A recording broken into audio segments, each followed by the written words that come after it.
Thank you. Greetings, the Jam. I'm here to talk about Gatsby plugins. I titled my talk Keep Calm and Code Your Own Gatsby Plugin. There's a plugin for that, and you might have heard that terminology quite a lot. Gatsby's been pushing it, and if you've ever been into the WordPress community, that was also a big deal. Oh, how am I supposed to do this thing or that thing? Well, just check out this plugin. Let's see if I can get my navigation going. There you go. And in both cases, you could say that there's an ocean of plugins out there, and some of them are, full steam ahead. Some are pretty much out of the count, and some are straight up wrecks. And, personally, I've experienced some of those latitudes, and maybe you have as well. And to that, I say, my keyboard isn't working. Let me see if I can figure this out. There we go. To that I say, keep calm and code your own Gatsby plugin. So greetings, I'm Queen Raae, and I'm here to give you a head start on your Gatsby plugin journey. When I'm not in doing webinars or talks like this, you'll find me maintaining Gatsby plugins. I'll help you navigate the shark waters around the Gatsby Islands every Thursday, and jamming together side projects for fun and profit, as Brian mentioned. And I do all of this together with my practical family. And in our family, G is for Gatsby. And what you see there is an illustration, is a sticker that my daughter Lillian made, because when she learned the alphabet, G was for Gatsby. And Gatsby is one of the many JavaScript web frameworks out there, and it supports all of the acronyms that you want. And if I was employed by Gatsby, I would probably be obliged to say that it's blazing fast. I don't really know what that means anymore, but that's what they all say, right? But to me, what has always set Gatsby apart is the data layer. And with the data layer, and that it's different from a lot of the other frameworks, is that we initially do a lot of sourcing and transforming of data into a database, actually, and then that database is used when we build out the site, and it's a graphical interface to that data layer. And where the and as I mentioned here on this slide, Gatsby has ripped out their data layer and created it into its own offering called Valhalla, where you'll be able to source and transform a lot of data into this data layer, and then you can use whatever framework you want. So before, on the, I guess, right for you side or left for you side, where it says web, you would only have Gatsby before, but now you can change that out and use any framework you want and call the data layer as you would call any other serverless kind of backend. And where do the Gatsby plugins fit in? The kind of the most powerful ones, especially when it now comes to Valhalla, are the ones that source and transform your data. But you can also hook into how the pages are built out, and also even what is happening on in the client when it's rendering in the client. And we'll be going through 3 samples. We'll actually kind of move backwards. We'll look at something. We're looking to hooking into the client side. We're going to look into how to hook into the build side. And then we'll finish off by sourcing some data from Crowdcast that doesn't have an API, which is kind of cool. So why code your own Gatsby plugins when there are so many out there? I mentioned that, some of them are not full steam ahead, so you might need to go in and fix some things, or you might have to make a copy of a plugin and then fix things. The best thing, of course, many of these are open source, is to fix it and then submit your changes to the actual repo. But a lot of these are abandoned. But even so, I think that even if the plugins you are using are working really well, I think it is interesting to learn how to code your own framework, because working with any framework gets a lot more joyful when you actually understand the underlying magic. And one of the ways I've learned the kind of underlying magic of Gatsby is by coding my own plugins. Even if I'm the only one using them, I still learned a lot from digging into the underlying things. And I would say that using badly documented third-party plugins is also a lot easier when you made some of your own, because you kind of understand, how they're supposed to work and how Gatsby wants them to work. So even when there's missing documentation, you can probably figure a lot of it out on your own. And then you'll also be much better at like spotting the plugins that are really good and work in the way that kind of works in the way that fits together with all of the other plugins, and you won't run into problems, after using the plugin for a while. So last time, or before Christmas, a couple of years back, I got really nostalgic for the whimsical web of my youth. If you've been around the WordPress space, you might remember some snow falling on WordPress sites during the Christmas holidays. And I really missed that. And I wanted something like that for my own blog, my own Gatsby blog. Of course, no snow plugin was available. So I kept calm and coded my own. One solution I found for that was Canvas Confetti. It looks like it can only do confetti, but if you dig into their examples a little bit, it actually has like a snow falling effect confetti. And to manage to use that, we have to hook into what is happening in the browser. There's no point in, throwing confetti while we're building out the site on the server. This is something we want to happen in the browser when the user or the visitor initially lands on the page. And what you're seeing here are all the ways you can hook into kind of the client side of Gatsby. And you'll do that by creating a file called Gatsby browser.js, and then export one of these hooks here. And the one we want for our snow falling is on initial client render, because it will only happen that one time, because Gatsby rehydrates into a single page application. So the first time you land on a page, you get served, the HTML from the server, but then it hydrates into a single page application. And after that, it behaves as such. And when you are going from one page to another, it's only asking for like the data changes. It's not calling out and getting a full server render again. So by hooking into on initial client render, we only get the snow falling for that initial hit to the page, because we don't want the snow to, keep on falling and falling and falling. It gets kind of annoying. And also my old fan at my computer just like keeps spinning out of hand if the snow keeps falling. But if you look at all the hooks that you can hook into, we could have done on route update, which would then have triggered snow falling every time you change the page. And that could be interesting for, you might want to make and you can check the path there. So you only happens on one path. So if you want some confetti to happen on the thank you page, instead of calling that in the React code on the thank you page, you could create a plugin that would shoot some confetti at different paths in your Gatsby site, if that's what you need. Another thing that I keep doing again and again is use an emoji as a fav icon. I was very blown away when I saw this, because it's always, especially when you're doing demos or little projects, you don't want to build out a full kind of design system or logos and stuff like that, but you want a nice fav icon. And you can actually, in most modern browsers, use an emoji as a fav icon pretty easily. So I kept copy pasting this little SVG snippet here to get an emoji as a fav icon. But then I thought, why copy paste, even if it's just a little bit? Like, why keep copy pasting this from page to page project or from project to project? And I couldn't find a plugin for that. There are plugins for regular fav icons, but I couldn't find one for using an SVG or an emoji inside an SVG as the fav icon. So I kept calm and coded my own. And for this type of plugin, we need to hook into kind of the build system when the pages are built out.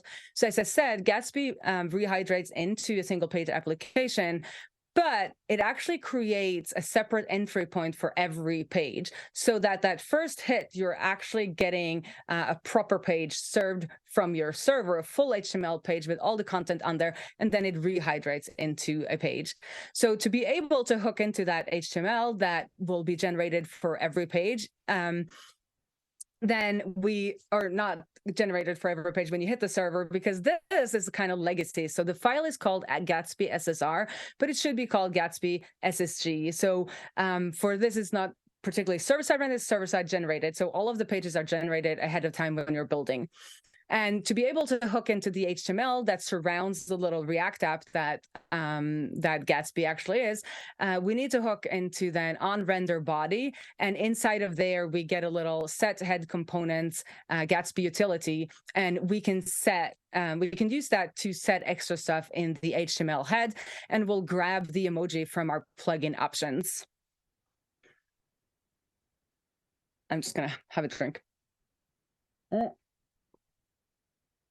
And then to like the really fun part and the most powerful part, as I said, is the sourcing and transforming of data. So again, Gatsby, you source all the data and you create nodes that are then served by a graphical interface. And there are a lot of really good source plugins, but sometimes you need to source things in a way that there are no support for. And one of these things, in my case, is that I wanted to get the webinars from Crowdcast, and Crowdcast doesn't even have an API. So they actually, I had a lot of fun today because I had a demo ready, but Crowdcast has changed how they look, and they still don't have an API. And the way that I've decided to solve that is to use something called Scraping Bee that lets you scrape any website. A good friend of mine, Pierre, has the startup, or it's not a startup anymore, but this company, and you can then scrape any website. And that in a way, like really truly makes you be able to source anything from anywhere on the web. But if there is an API, I of course do suggest that you use the API. And if there is an official plugin, some of these plugins are officially made by Gatsby or supported by Gatsby, then I would use those. There are also some really good third-party search plugins. But if you have some special needs or some weird needs like I do with sourcing from something that doesn't have an API, then you can create your own such plugin. And how we do that is that we hook into the kind of source process that happens before we're building out all the pages, and of course before anybody does anything in the client. And to do so, we use the Gatsby Node.js file, and in there you can see there's a bunch of things that you can hook into, but the one that we use the most is the source nodes. And here again, we're using different Gatsby util functions, and then we're also grabbing some information from our plugin options, and then we scrape using Crowdcast, and then we are creating nodes for this Gatsby data layer. We'll go into more detail when we're going to do some live coding of this later. And then second part is that, okay, we are, we're grabbing all this data and we are grabbing the URL to the cover image for these Crowdcast webinars. And those are kind of in Crowdcast domain, right? So if Crowdcast then changes up, we are building the site, we're grabbing these URLs. And then if Crowdcast for some reason changes these URLs while between our builds, then we will get broken images.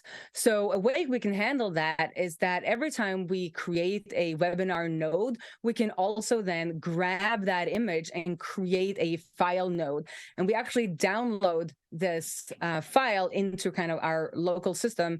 And then we have that file, and then we know that we'll always have access to that file for as long as our build lives. And you can see here lots of code to make that happen. But this is where the Gatsby plugin system really shines, because this is something people do again and again. So they want to source their data in some specific way, and from some weird API, or like I'm doing using Scraping Bee. But then we also want to grab these remote images. And instead of doing this code again and again, we can use Gatsby plugin remote images. And by using that, we kind of eliminate all of that code. So why make it a plugin? If you are into Gatsby, you'll recognize that you could have done all of this code inside of your kind of main Gatsby project. The only difference is when you're in your main Gatsby project, you would not get these kind of plugin options. But otherwise, all of this could happen within your kind of root Gatsby project. But I really, really, really like this standardized approach of configuring kind of the different functionality of your site. So instead of, if we had these different examples as just code in our root Gatsby project, we wouldn't have been able to easily see here that we're having kind of the party popper emoji for our emoji. We are enabling the snow from November 1st to January 15th. We are using, we're sourcing from Crowdcast, and we're sourcing the user named Raae. And then we are using Gatsby plugin remote images to grab the images into our build. And in this way, especially when I'm doing Gatsby reviews, when I do code reviews of Gatsby sites, like this is a really good way for me to get an overview of what is happening in these sites. But if they are not configured as plugins, you'll have to go and dig in and see, what all the settings are that are often hard coded in the code. And also, your Gatsby node, especially file, usually kind of grows out of hand because you're pushing a lot of functionality in there. Another reason to make it a plugin is that you can also then validate these configurations. Gatsby uses Joy under the hood. I know everybody is into what's it called, SOD these days, but Gatsby's been around for a while. So we use Joy to validate all of the plugin options, which makes it so much easier to give good feedback to the, a user of our plugin if we make it a publicly available plugin. But even if a project where we just have local plugins, it's still cool to be able to validate this. If somebody else is taking over our project and start changing some of these configurations, they will get immediate feedback. Oh, sorry, that was the wrong way. But what is really and the third thing is that we have these standardized modules, which you kind of, understand from what I was saying with the standardized configuration, and then also the standardized validation of these configurations. And then out from that, we also kind of get modularization, because all the code that is all the code for one feature is then in one place, instead of all of the features kind of being bunched together in the Gatsby node file. And a Gatsby plugin then is a folder with a package JSON and then your code. It took me a really long time to understand this. I was like, how do you make plugins? Like, it's so hard. Like, I thought these were like magical things, but it's just a folder and there's a package JSON in there, and you put your code in there. You put your Gatsby node, your Gatsby browser, Gatsby SSR in there, and then it becomes a plugin. But where does it live? So it could either be a local plugin. You put the folder under the plugins folder in your root project, or you could use, for instance, Yarn workspace and then have them kind of in the same repo, but as a separate root folders, and then hook it up that way. Or you can go all the way and create NPM packages that are then publicly available for everyone to use. I like to go the route of creating them as local plugins and use them in the one project that I started having the need, and then go into creating a demo where the plugin is in a Yarn workspace, and then I take that plugin code and then publish it as an NPM package. And that's what we're going to do right now. We're going to do the Crowdcast example, live coded as a local plugin.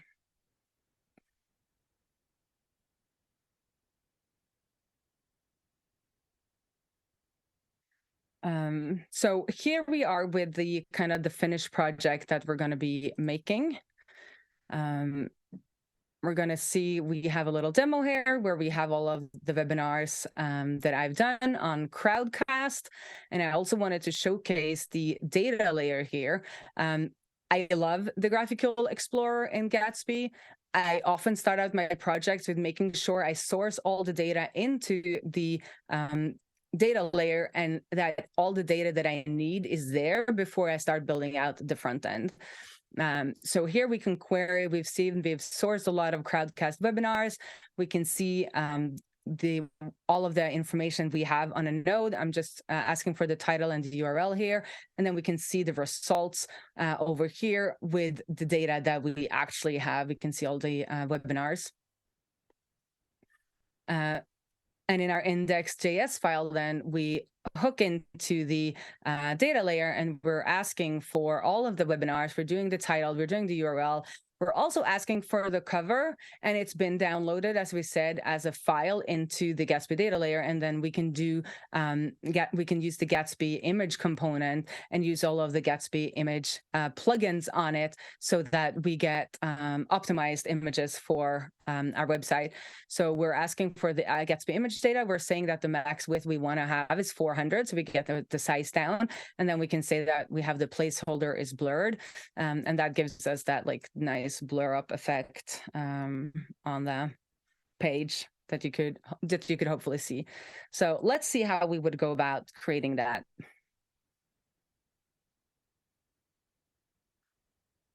So I started us off a little bit. So we're starting out just creating it inside of our root Gatsby project. So we'll go into our Gatsby node file, we'll source the nodes, and then we'll do some stuff on create node. So the first thing we want to do is source the webinars. Just going to have my cheat sheet up here as well, so we get through this pretty fast, hopefully. So the first thing we want to do then, and at this point we don't have any, well, this could be go, because we don't have any we have no plugin configuration because we're inside of our kind of regular Gatsby project. And then we'll create it here, and then we'll move it into plugin and create schema or plugin options validation. So we'll start by, grabbing all of our webinars, if I can spell, and we'll scrape Crowdcast, and it needs the username, and my username is Raae, and then it needs the scraping the API key, and then we'll do process and what did I call it? Let's not scraping B API key. That should give us all of our webinars. We can quickly look at the scrape code. What we're doing is that we're heading over to the scraping. We're using the scraping B API, and then we're asking it to do some, because it's all Java. It's the next application now, I think. So when you're landing on it, it takes a while to load. So we're waiting until there's an H2 on the page, and then we'll scroll down to make sure all the images are loaded in. And then we say, go into the main and grab all of the links and make a list out of those. And then our title should be the H4 inside of that that link. And then the URL should be the href coming from it. And then the date time is a paragraph in the second div. And then the cover source is from our span image. And then the output is the source data attribute on the image tag. But that's not Gatsby specific, so let's just jump back into our Gatsby code. And then for every webinar, we want to create a Gatsby node. So those are the data showing up in the Gatsby data layer.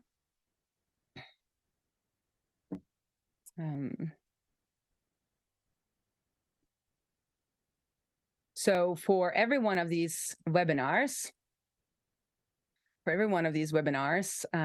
we want to create a node, and we'll grab that from, or we can find the node creation helper function on the actions. So we'll do actions create node. Oh my God, create node. And a node always has to have an ID that is unique, and it has to be unique within our universe. So when we're using it in the Gatsby node that in our Gatsby project, it needs to be unique for all of the things we are doing in our Gatsby node, all of the data that we are sourcing. When we are putting this into a plugin, it has to be unique for the plugin. So if you're sourcing several things in one plugin, we need to make sure that our IDs are unique for within kind of what we control, because Gatsby will add stuff onto this ID if we are good citizens of Gatsby and use the create node ID. And then it will add on kind of some information about the plugin so that it makes sure that it is unique. So we'll do webinar URL because they will all be unique within Crowdcast, and then they will all be unique within our realm. And then the title is webinar title. And then we'll just do a little bit of copy pasting so that you don't have to look at me code all of that. We'll grab the URL, we'll grab the cover source. And something I like to do when sourcing with Gatsby is that I also like to have a kind of raw attribute where I just like dump everything that I source from the API, or in this case, I scraped, because it makes debugging easier. I can be able to look at that. And if you're creating a public plugin and somebody wants to maybe use something that you didn't intend, they could then grab it from this kind of raw version of the data. And then we have to give it a type. So we're going to give it a type of Crowdcast webinar, and it's a JSON type of data. And then the second really, really important thing is this content digest. So we're using a create content digest helper function here, and that essentially creates a hash of the content. So whenever we source, if this hasn't changed, Gatsby will not jump on and do the on create node stuff. So you want to source kind of as little information as possible. And then if that has changed, we can kind of, download images or do a lot of transformations, like intensive stuff. We can do that inside of on create node, because that will only be called if the data has changed. So the data will look into its cache and see, does this node already exist? And if it exists, it doesn't need to do the onCreate node stuff.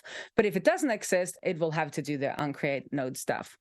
And it's actions and not these constructed actions here from the Gatsby util. And then we can do a reporter. That's a console log from Gatsby as well. And we could do created webinar with, and then we could do webinar URL, for instance. And if we run this code now, we should be seeing some of this. We should see this data showing up in our data layer. And while we do that, we could continue. Oh, look at this, webinars. Yes, webinars. Did I forget to await? I always do that. So let's do that again.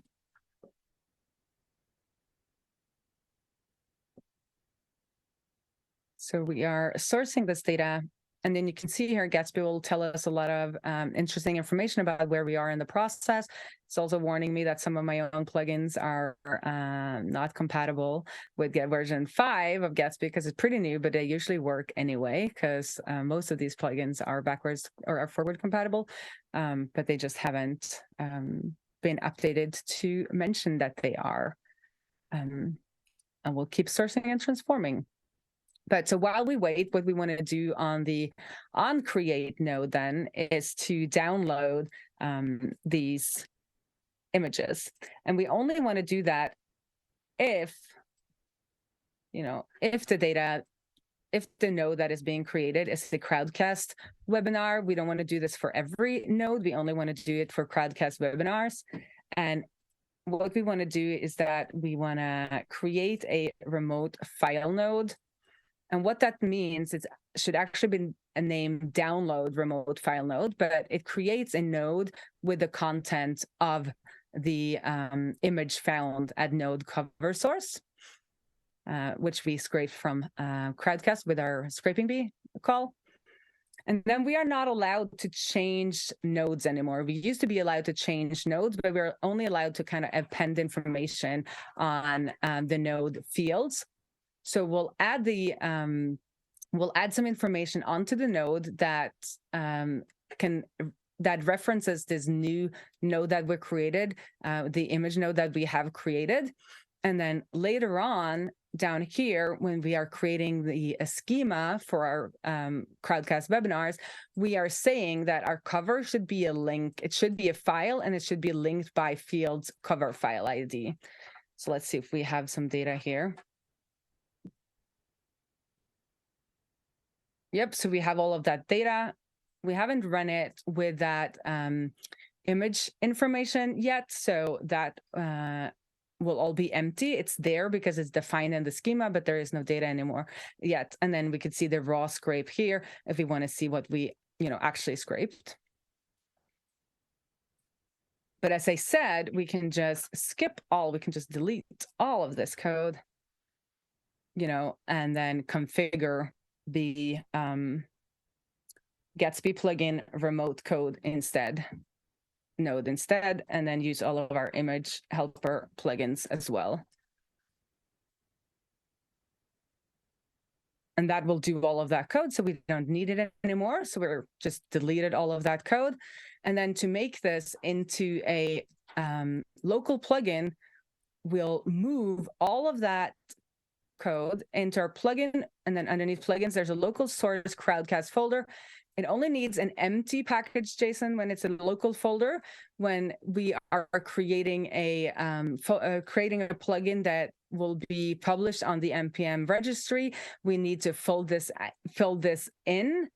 But for a local plugin, it can be empty. And we'll just grab all of that Gatsby node file over there. We'll take the scrape file, that was our helper function, move it into there. And then we can do the magic of doing plugin validation, which is my favorite part. We can do the plugin validation, and we'll say we want a Crowdcast username and we want the scraping be API key. And we can then go into our Gatsby config and actually configure this functionality instead of just having instead of having my username and the API key kind of right there in the code. We can configure it straight in our config.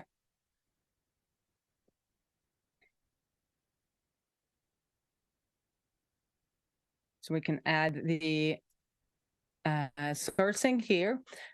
So we say that we want to use the local source Crowdcast, and I like to name these local because it makes it easier for somebody looking at this file to see, okay, this is a local plugin. I can go and look in the local plugins folder instead of thinking, oh, this is a publicly available plugin, and go and search for it on the npm registry to see the documentation. It's like, oh, this is local. So this is not something that Gatsby recommends officially, but I recommend it.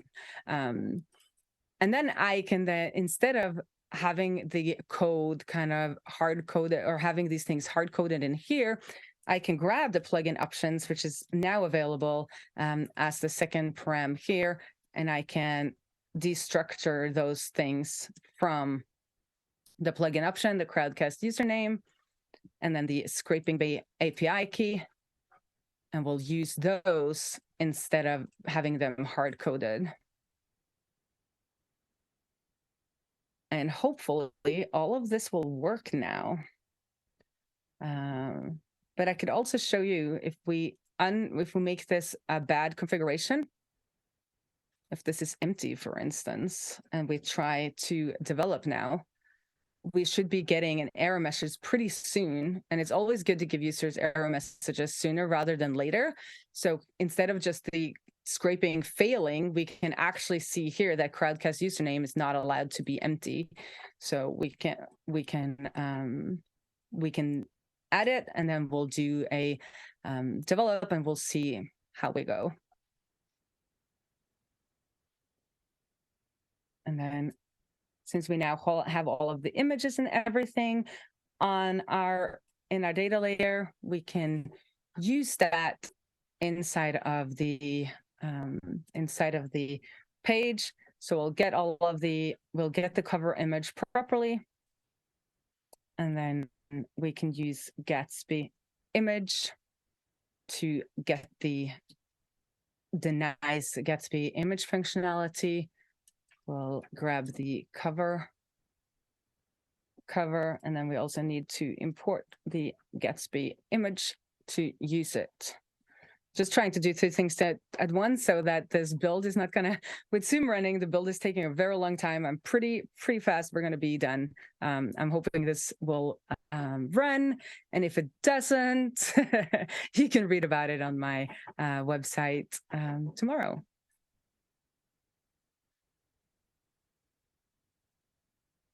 And here we go. Let's see if we have it running now.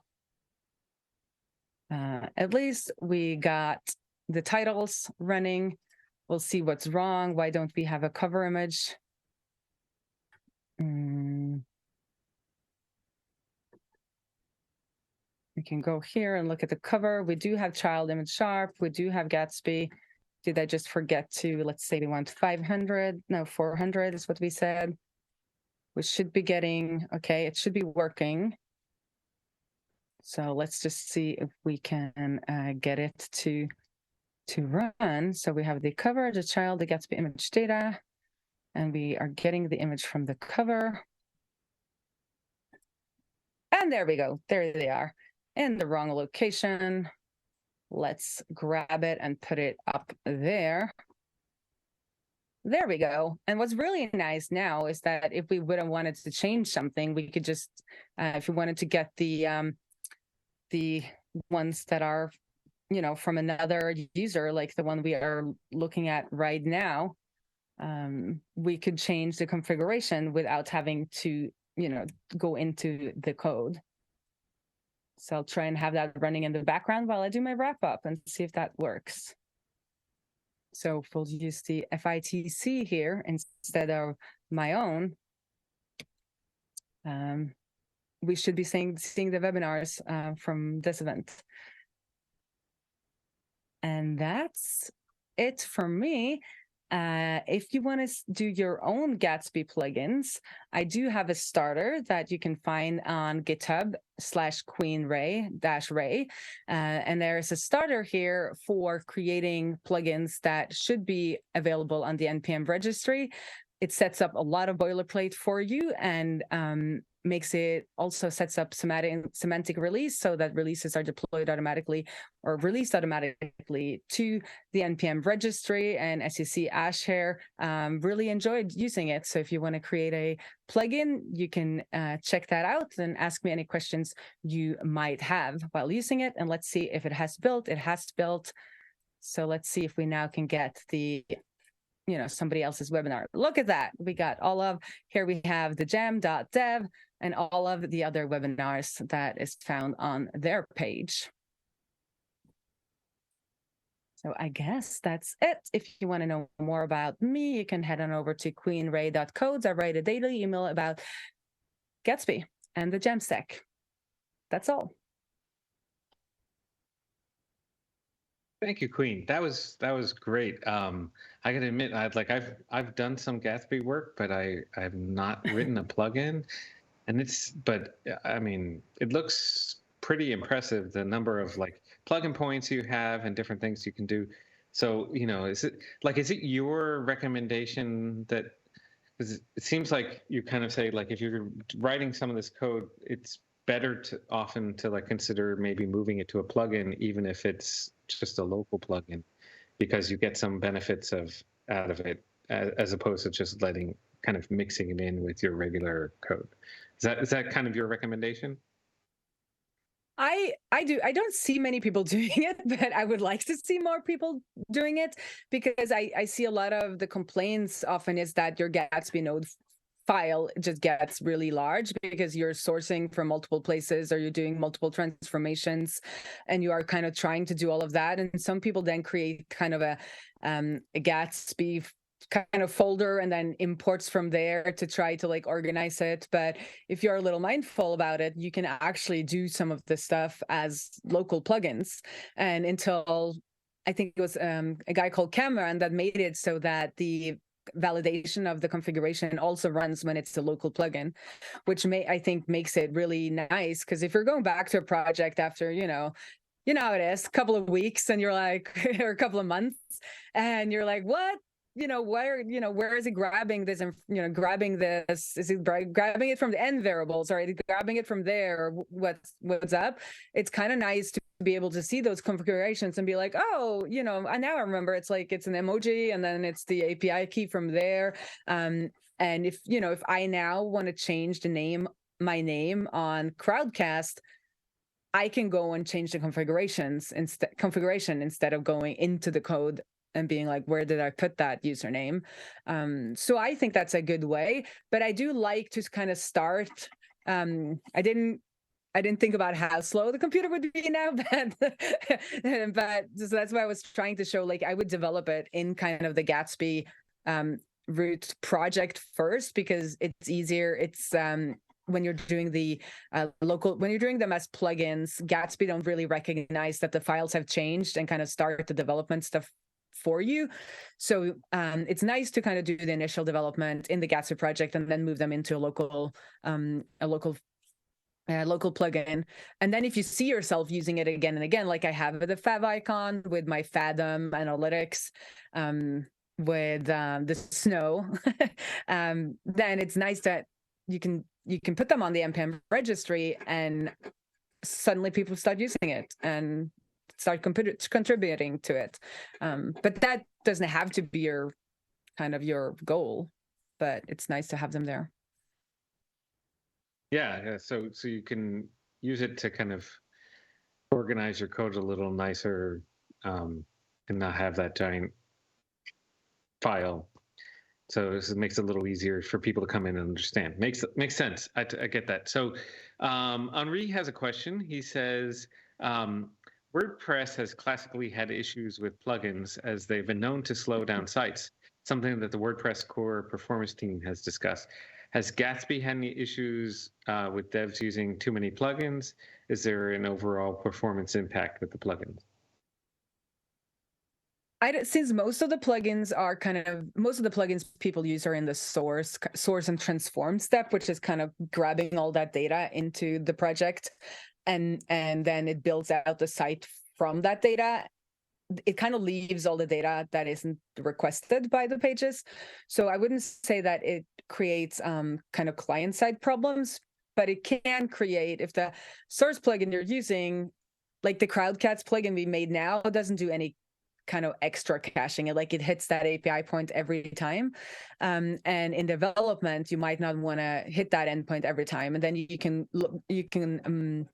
use Gatsby's internal cache to help you out. And if the plugins aren't kind of using all of those things, and you kind of pop in some like grab my YouTubes or whatever, and you have like 10,000 YouTube but probably don't have 10,000 YouTube videos, but and you don't configure it so that it's less, like the build time will spend a lot of time getting all of that data.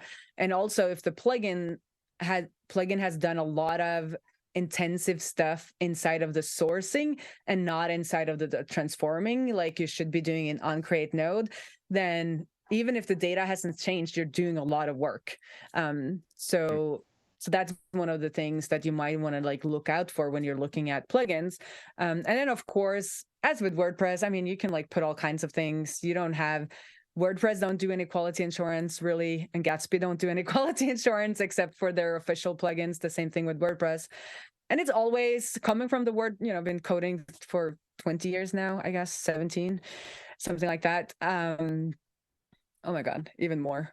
I'm getting so old. Anyway, I know the feeling. It's been 27. It's been 27 years. Okay. So anyway, coming from the WordPress community, like you do know that these things you need to be a little bit vigilant, and you also need to understand that these things aren't so hard to make once you start, learning to code more. But I think that it's really cool that people can kind of slap together web pages using just random plugins, and then when things start to break or it's not doing exactly what they want, then they can like dig in more and then maybe make their own little plugin and then learn more. And I think that was true for WordPress, and I think it's true for Gatsby as well. And I'm not so much into the other frameworks. I just like know them from afar. And I feel like not having like a very consistent way of making plugin makes it even more messy, because people then just start making packages and they're all configured in different ways, and they're all like there is no consistency. And some people love that because then they can do whatever they want, and some of us like to have a little bit more guardrails, and so that things are a little bit more consistent and we don't have to like I can stay in the Gatsby frame of mind and not in everyone's third party's frame of mind. Right.